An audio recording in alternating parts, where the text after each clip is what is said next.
What up, YouTube? Welcome to the vlog. Okay, you know what really grinds my gear? Where is it at? I just saw it. It was right here. It's like, I don't know what these people are doing. It's too bright. Okay, a little bit more. I don't know what these people are doing, man. It's like, look at this. Look at this. I mean, like, okay, most of the people out here doing Amazon are owner-operators, right? What are you doing? I mean, what are you doing? Like, and let me show you something else. I'm speechless. It's like, what are you doing with your life, man? It's like there's pieces of metal in here that could easily puncture your tire. What are you doing? I'm not talking to the subscribers on this channel because I know you guys are awesome people, but I'm talking to the people that are doing this. What are you doing? Look at this. This is all pieces of metal out here. And let me show you. Let me show you. This is my grind, or this is my gripe in the morning. Look, I'm gonna show you. What's that say? What does that say?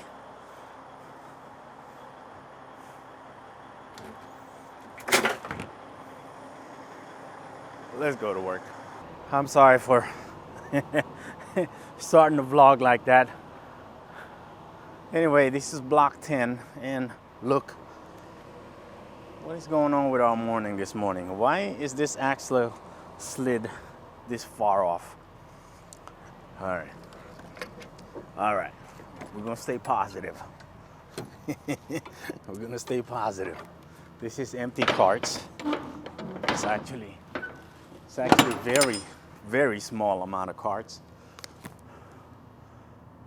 It's like halfway full. Now, the guy that dropped this off last night. So, you see how one side has one lock, the other has two? Well, this freaking guy, he had a hard time trying to open it because he didn't unlock this latch. So he went in there. You know what? No issue though. He went in there and asked me, hey, could you help me? No problems at all. I helped him out, you know? I mean, we all start from somewhere, right? We had to be new at one point. So went in there and helped him out, you know? No problems. No need to make fun of the guy for not knowing, because I didn't know at one point.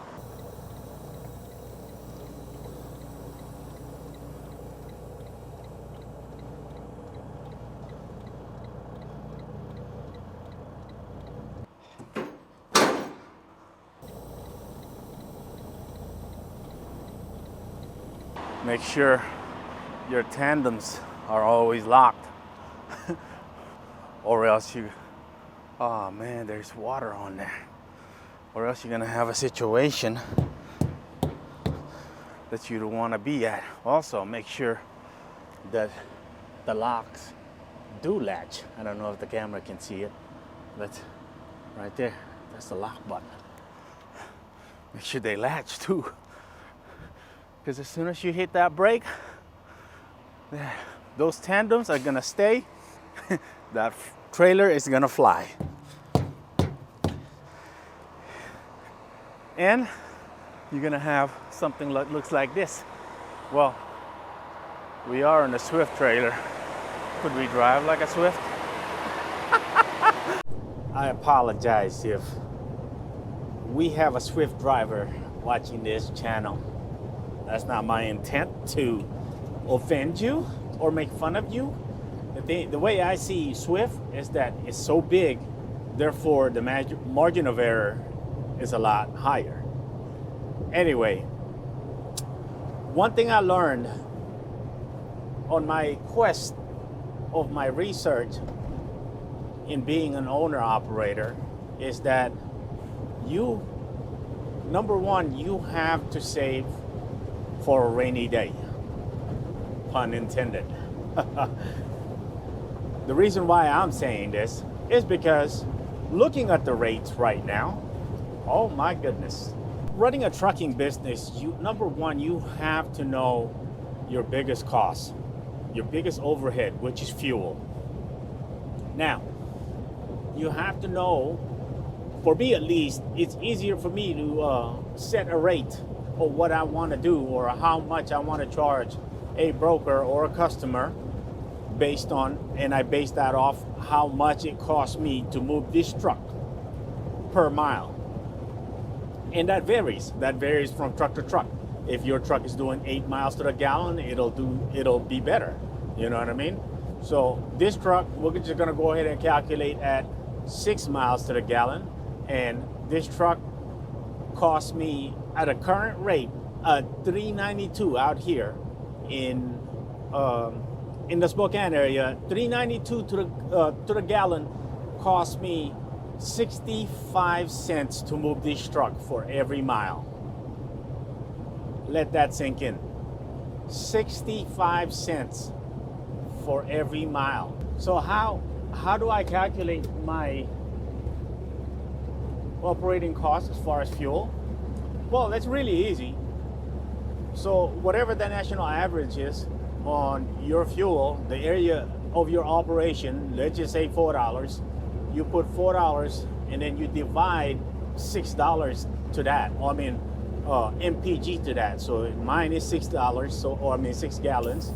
So I put $4 divided by 6, whatever, right? But in my case, I divided by 392.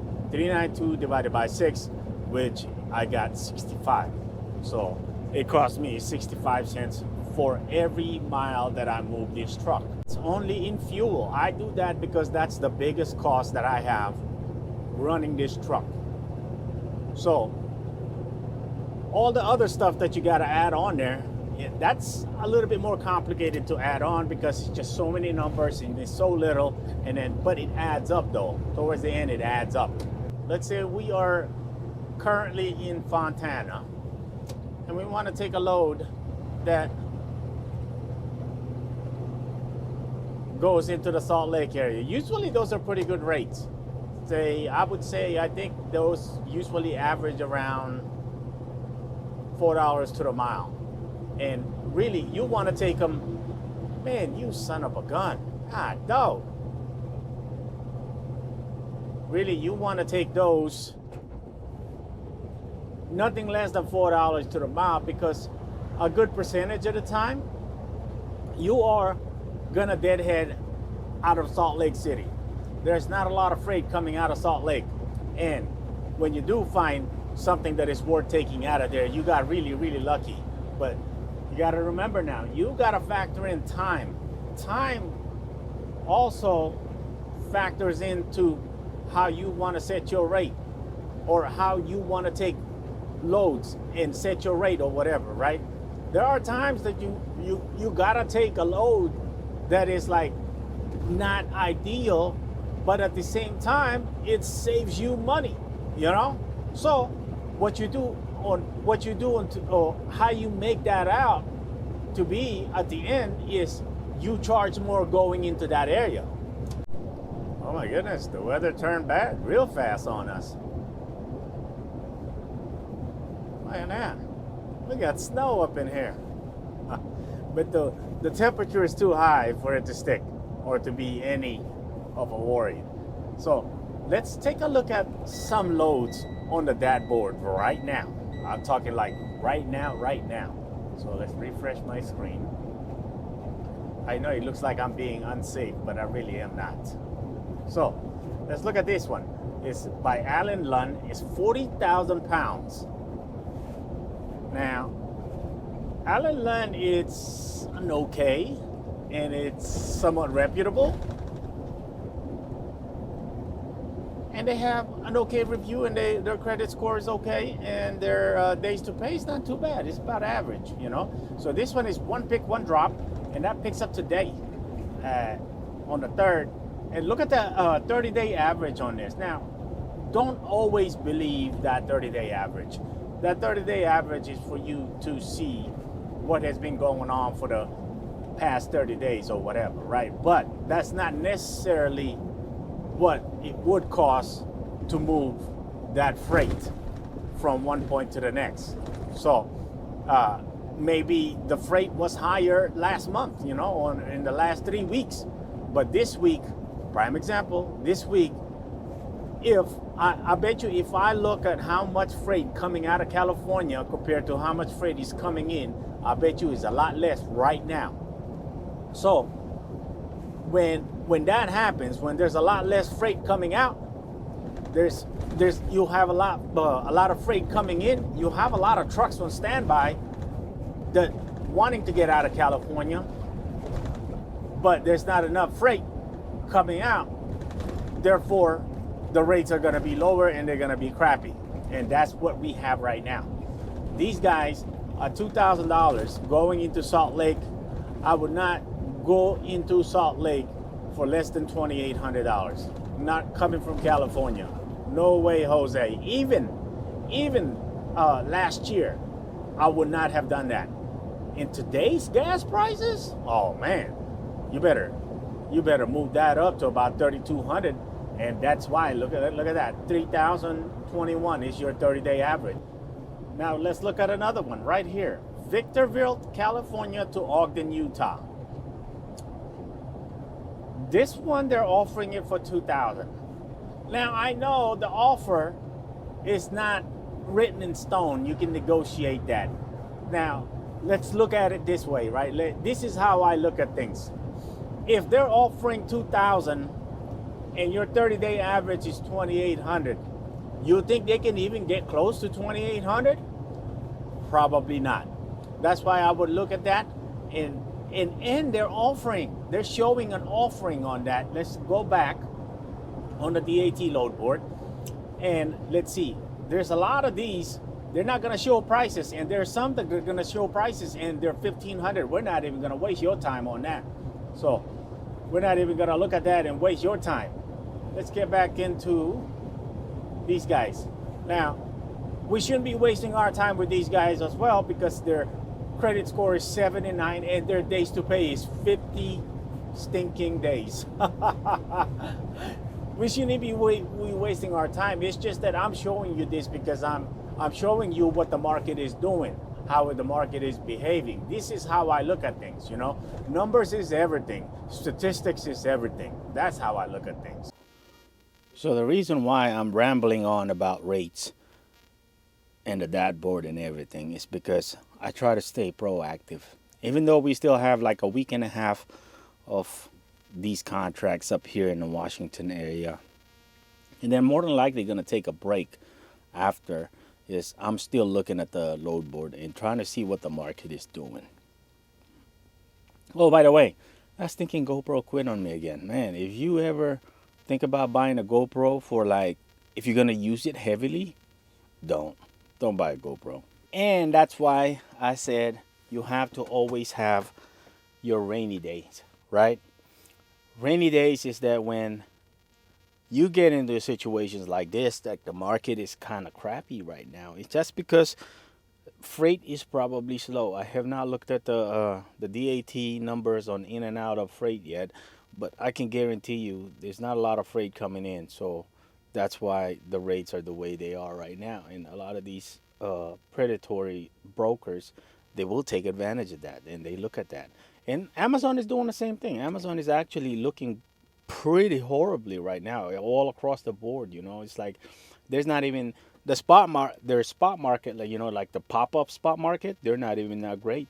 So I'd say the freight coming in is quite slow right now. So, and yeah, I mean, it makes sense because it is that time of the year. You got to remember that. I was thinking about buying a truck, and yes, I'm thinking about a W900. But for the the prices of trucks and the freight right now, it's unbalanced compared to also fuel. It's very unbalanced. That's why I'm probably just gonna leave that alone and just we're just gonna enjoy our time, take a break, and try to see what happens with the market and maybe do some calls, some sales calls, what they call it. Call some of these brokers that I've previously worked with, specifically the good loads. Let me see what kind of. I mean, even if I'm doing one load a week, and not having too much overhead and just enough to cover my expenses to keep my authority open, I will do that.